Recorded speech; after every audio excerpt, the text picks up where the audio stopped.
Senator Blackburn, we're here in world-famous Puckett's. Yes. So, Senator, we got to talk about immigration because it's another huge issue here in the state of Tennessee. Kamala Harris, the Vice President, has finally gone to the border 93 days after she was put in charge of this whole thing by President Biden, this border crisis. 500,000 migrants later. With her, she took this Democrat Congresswoman, Veronica Escobar, who literally was down on the other side of the border, teaching people how to illegally get into the country. And now she apparently has compared the U.S. border with Mexico to the new Ellis Island. That's what she did when she was there with Vice President Harris. What are your thoughts on Harris finally making it to the border? That's not going to solve the problem, is it?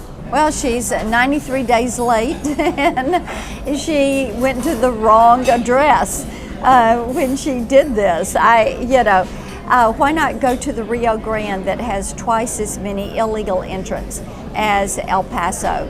Why not go out on the border, not just to a facility, but why not go out to the border?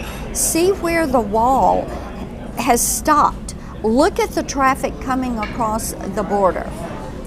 Find out what these cartels are doing. Go out with some of these local law enforcement or some of the Border Patrol and look at what they're having to deal with every day. That's how you get your arms around this issue. But, Rep. Escobar going down to Mexico or having her staff go to Mexico to train people, to help people circumvent U.S. law.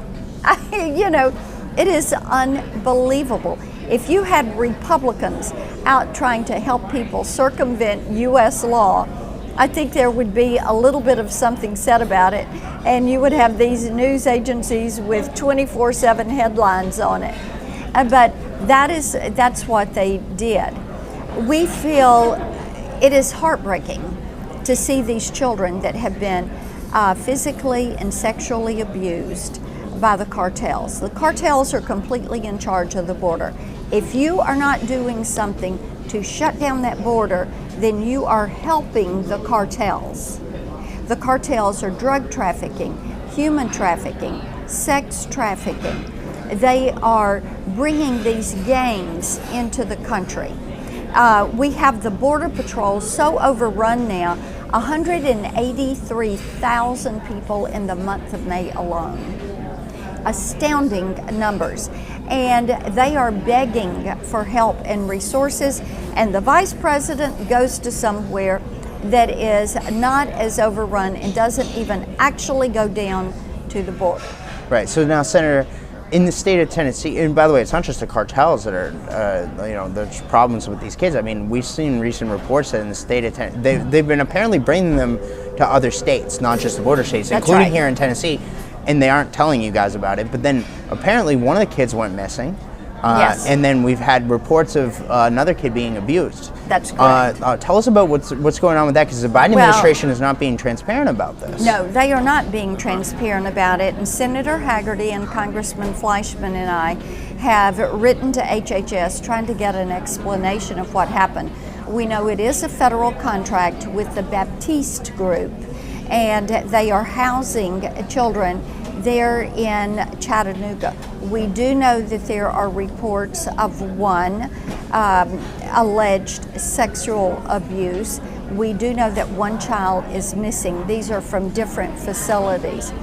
So this is, the fact that these children who have been traumatized by the cartels would then come here, and while they're in federal custody and have been moved to another state, they don't speak the language, they don't know anyone, they get sexually abused when they're in these facilities.